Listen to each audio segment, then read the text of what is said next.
Regardez.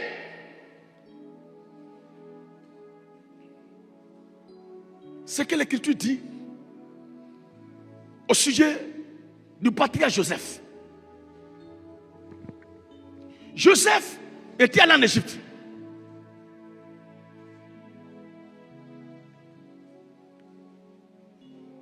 Et quand il est arrivé là-bas, Dieu l'a élevé plus tard après tout ce qu'il a subi. Et ses parents sont venus derrière lui après. Vous vous souvenez de cette histoire? C'est parce que je suis en face des lecteurs bibliques que je prépare. Je ne lis pas tous ces longs textes là.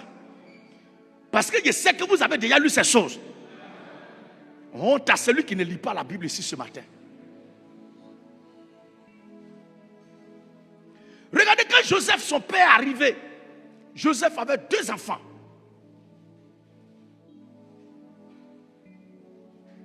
Je crois que c'est Manassé et Ephraïm. Et Joseph les a envoyés à son père pour que son père les bénisse. Dans la compréhension que Joseph a, dans l'esprit des choses de Joseph, dans son accoutrement qu'il a au plan spirituel, dans son revêtement spirituel, quelqu'un qui est nu spirituellement, c'est quelqu'un qui n'a pas de connaissance. Mais un homme bien vertu spirituellement, c'est quelqu'un qui a la véritable connaissance du Seigneur Jésus-Christ. Est-ce qu'on comprend ça? Est-ce qu'on comprend ça? Merci. Dans l'accoutrement, la connaissance, le revêtement des choses que Joseph a, c'est que quand on met petit frère, grand frère, on doit mettre la main droite sur le grand frère et la main gauche sur le petit frère. J'ai entendu ta voix et je suis que je suis nu. N'oubliez pas.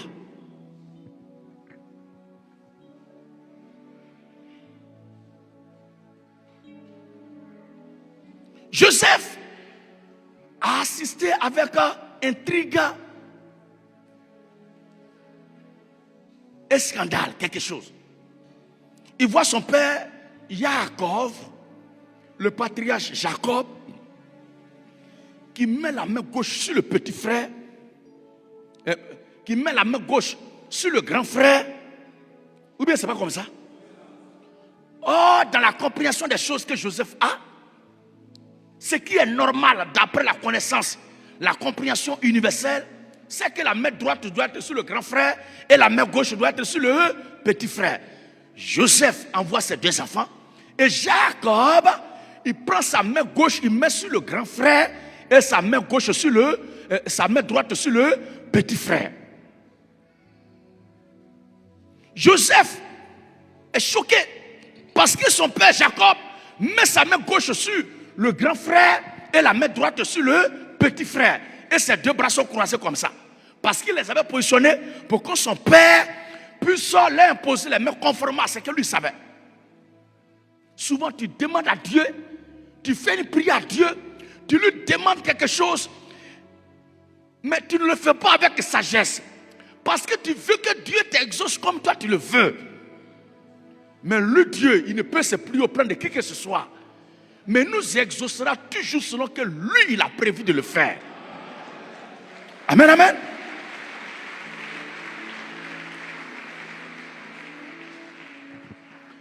Jacob met la main gauche sur le grand frère et la main droite sur le petit frère. Et Joseph est choqué. Il dit non, papa. La main gauche doit être sur le petit frère, la main droite doit être sur le grand frère. Jacob dit non. Parce que ce que Joseph pensait là, ça c'est la connaissance, la convention universelle. Mais notre Dieu est un Dieu d'exception. Notre Dieu est le Dieu de la différence. Notre Dieu est le Dieu de mise à part. Notre Dieu est le Dieu de la contradiction de tout ce qui existe dans ce monde. Est-ce que vous savez ça? On dit l'homme doit aller avec la femme pour qu'elle accouche. Lui dit, marie ta femme est enceinte par la vertu du Saint-Esprit.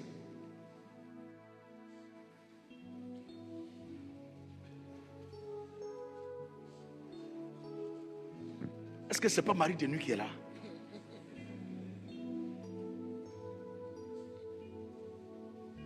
Et les gens sont troublés. Or, les mains de Jacob croisées sur la tête des deux enfants étaient une révélation qui est la préfiguration de la croix du Seigneur Jésus-Christ. La croix qui devait sauver, la croix par laquelle le Seigneur sauve, premièrement. Parce que la Bible dit qu'Israël a été rejeté. Et nous les nations, on a été pris et été élevés. En sorte que la nation, le vieux peuple de Dieu, qui est connu de tous en tant que tel, devienne maintenant deuxième position.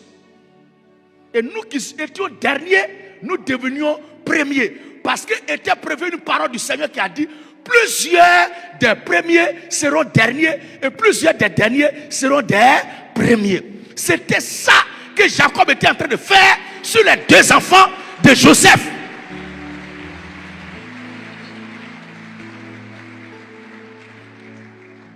Et le croisement de cette croix du Seigneur, le jour où nous prêcherons sur le mystère de la croix, vous comprendrez que cette croix est le symbole même de tout ce qui se passe dans ce monde. Les conflits, le croisement des idéologies, l'affrontement des pensées, l'affrontement des forces du mal avec la puissance du bien. Toutes ces choses, le croisement de la croix. Les gens voient ça comme un simple bois. C'est pourquoi il y a des gens, quand ils ont vu la croix que nous on a mis ici, là, certains disent: mais ça c'est la croix. C'est quoi ça? On dit: mais il y a quoi? La croix c'est pour les Romains. Je me suis posé la question 1001 fois. C'est à partir de quand un Romain a été crucifié? En quel moment?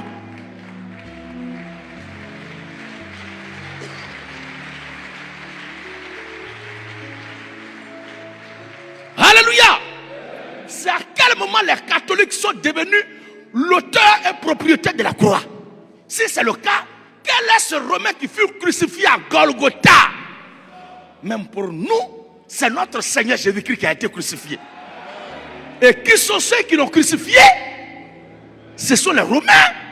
Les clous qui ont forcé dans les mains du Seigneur et sur ses pieds superposés, c'était les clous donnés par l'empereur romain. Mais ce n'est pas un Romain qui a donné ces clous.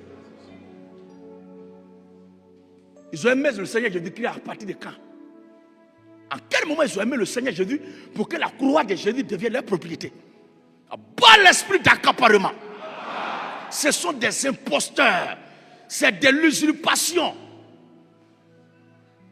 L'esprit d'accaparement. Mais ils ne réussiront jamais à exproprier le Seigneur et son peuple de sa croix. La croix nous appartient. La croix c'est pour le Seigneur Jésus-Christ. La croix c'est le symbole du christianisme. Un homme qui est dérangé par la croix, c'est que c'est gâté. C'est Satan lui-même qui est là. Tout enfant de Dieu doit être fier d'entendre parler de la croix du Seigneur. Bref.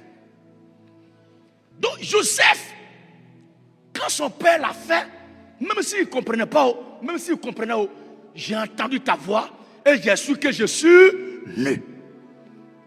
Il n'a plus parlé. Quel que soit le degré de connaissance, de révélation, de mystère que tu détiendras, tu ne peux pas être plus inspiré que ton père spirituel dans son ministère, dans son assemblée, dans sa lutte, dans sa vision. Le Seigneur a dit: ce qu'il a fait là, vous ferez plus. Mais c'est pas ça? Est-ce que c'est pendant qu'il était là?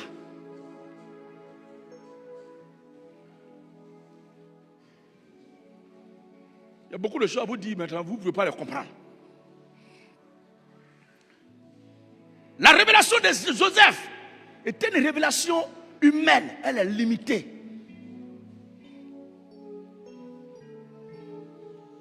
J'ai entendu ta voix, j'ai réalisé que je suis nu.